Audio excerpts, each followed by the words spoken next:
kita tes DNA. Ana yang duluan mau tes DNA, tapi dengan beberapa syarat. Syarat pertama, apakah bisa mereka yang meminta itu menggali kubur Rasulullah untuk mengambil darah Rasulullah? Mari gunakan akal pikiran, gunakan akal sehat untuk melihat sesuatu.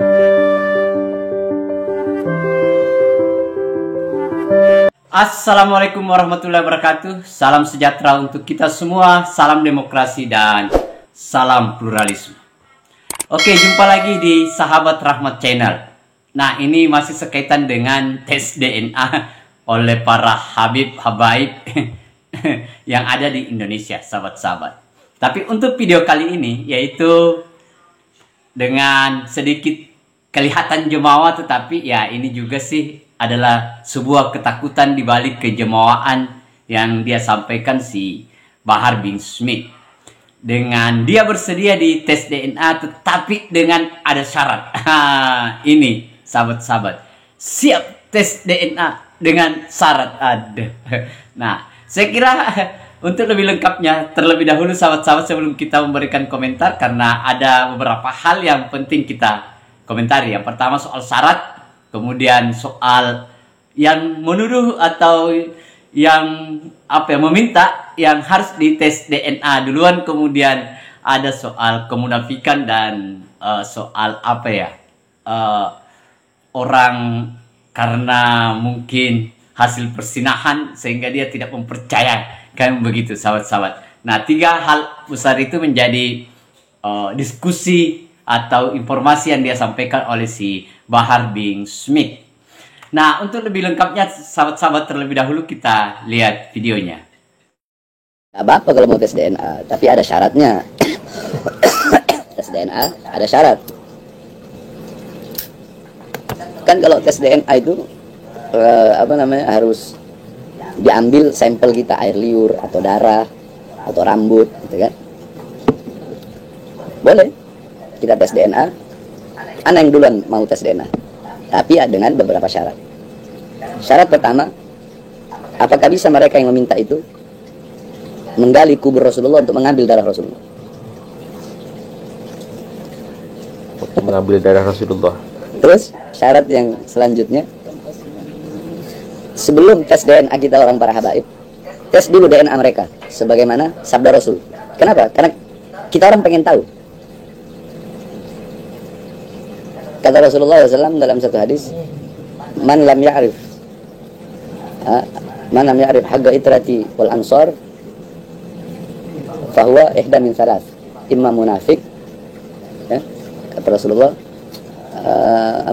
orang yang tidak tahu tentang hak, kemuliaan, keutamaan keluargaku, anak cucuku, dan tidak tahu kemuliaan serta hak ini maksudnya kemuliaan, keistimewaan, keagungan dari para sahabat-sahabat Ansor dan sahabat-sahabatku. Jadi intinya tidak mengakui, tidak tahu tentang, tidak tahu berarti kan dia harusnya tahu dong. Nah, tapi ini dia nggak mau tahu tentang keistimewaan, kemuliaan, keagungan beliau-beliau, ya, para anak cucu Rasulullah dan para sahabat.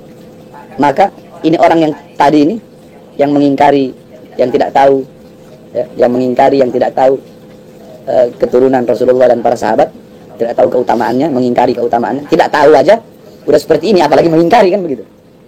Maka dia termasuk satu dari 3 golongan, imam munafik, ya, dia itu orang munafik, atau dia itu anak hasil zina, atau dia itu yakni min ghairi tuhurin, atau dia anak yang orang tuanya dulu, ayahnya bersetubuh dengan ibunya dalam keadaan haid. Jadi gampang kalau ada orang benci sama anak cucu Rasulullah, benci sama sahabat, di antara 3 ini. Kalau nggak munafik, anak hasil zina, kemudian anak haid. Nah, tes DNA, anak zina apa bukan? Kalau benar ternyata anak zina, oh berarti benar pembenci, berarti benar yang dikatakan Rasulullah SAW. Kalau udah benar bahwasanya dia itu termasuk daripada orang yang mengingkari keutamaan yang sebagaimana Rasulullah sabdakan, kalau munafik kan nggak mungkin bisa di tes DNA. Tapi coba tes saja, anak hasil zina apa bukan? Nah, kalau udah ketahuan tesnya Dua syarat tadi. Ayo, anak tes DNA. Ini orang mau adu domba. Terus sudah ada pakai bahasa apa lah? Bahasa sekarang udah dipakai. Ada bahasa Kiai Pribumi. Wah, Kiai Pribumi sama Habib palsu lah, Habib Yaman, Habib apa. Jadi kalau ada yang minta tes DNA, dua syarat tadi ya. Satu, bisa digali Rasulullah untuk ambil darahnya. Karena untuk mencocokkan sampel kan. Atau gali nggak usah jauh-jauh Rasulullah. Gali magamnya Sayyidina Ubaidillah bin Ahmad al-Muhajirullah bin Isa Rumi. Tapi kalau kebanyakan anak lihat, ya itu tadi. Yang sering mereka bilang, oh ini Habib palsu. Kalau anak sih bodoh amat. Bahar bin Smith dibilang, oh Habib palsu, bodoh amat. Pergi ke Rabito sana, pergi ke Nagoba. Anak tidak perlu menjelaskan siapa dirian. Pergi ke Rabito, pergi ke Nagoba, tanya aja sana. Nasabnya Bahar bin Smith. Kalau mau anak tunjukin, yang di rumah kebesaran. Nggak pada bisa baca, ntar pada kejang-kejang lagi. Oke, kita sudah lihat sahabat-sahabat videonya ya. Nah, yang pertama ada beberapa catatan penting kalau menurut saya, sahabat-sahabat. Yang pertama bahwa si Bahar bin Smith itu pada dasarnya dia tidak mau dan dia tidak siap menerima tantangan dari si Gus Arya. Kenapa dia tidak siap? Yang pertama, kalau seandainya dia mau melakukan tes DNA, seharusnya tanpa ada embel-embel pun itu bisa kita lakukan. Itu. Dan dia memberikan syarat yang tidak mungkin itu bisa dilakukan. Misalnya membongkar makam Nabi Muhammad SAW itu tidak pernah masuk di akal. Tahu tidak sejarah Raja Arab dulu pernah mau membongkar semua situs-situs agama Islam yang ada di Arab, tetapi karena perjuangan yang gigih dari ulama-ulama pribumi kita, ulama-ulama Nusantara kita yang datang menghadap ke Raja Arab pada waktu itu dengan apa ya? Kalau saya tidak salah itu namanya Komite Hijaz waktu itu. Dan alhamdulillah dengan perjuangan Komite Hijaz itu yang dari ulama pribumi kita, akhirnya makam Rasulullah SAW itu bisa dipertahankan dan tidak digali. Nah, ini lebih aneh karena si Bahar bin Smith ini menjadikan sebagai syarat untuk melakukan tes DNA. Nah, saya kira ini tidak masuk akal dan ini karena ketakutan dia sehingga dia berpikir bahwa bagaimana mencari syarat yang begitu berat. Dan harus diingat, kan tidak hanya satu syarat saja untuk melakukan tes DNA, ya kan? Ada rambut, ada apa, banyak sekali lah. Saya kira ilmu medis hari ini itu memang betul-betul sudah canggih. Apalagi kalau kita tahu Mbak Najwa Shihab atau Prof. Quraisy Shihab itu sudah melakukan yang namanya tes DNA melalui anak beliau, yaitu Najwa Shihab. Tanpa ada informasi bahwa ada orang Arab yang digali kuburnya karena melakukan tes DNA. Itu kebingungannya, sahabat-sahabat. Kemudian yang kedua adalah soal yang si Gus Arya ya, yang harus melakukan tes DNA lebih duluan karena dia yang menentang. Kan begitu. Saya kira ini juga agak keliru, sahabat-sahabat. Karena pada dasarnya yang disampaikan Gus Arya itu adalah orang yang mengaku-mengaku gitu loh. Orang yang mengaku bahwa dia keturunan Nabi, kemudian dia Habib, dia kan begitu. Nah, kan tidak semua orang yang Habaib ini atau Syekh ini atau Syarif ini itu harus tes DNA. Yang ngaku-ngaku kan gitu. Yang mengatasnamakan itu yang dia maksud. Sehingga susahlah dikategorikan sebagai munafik itu tadi. Kan tidak semua orang yang di tanda kutip yang dari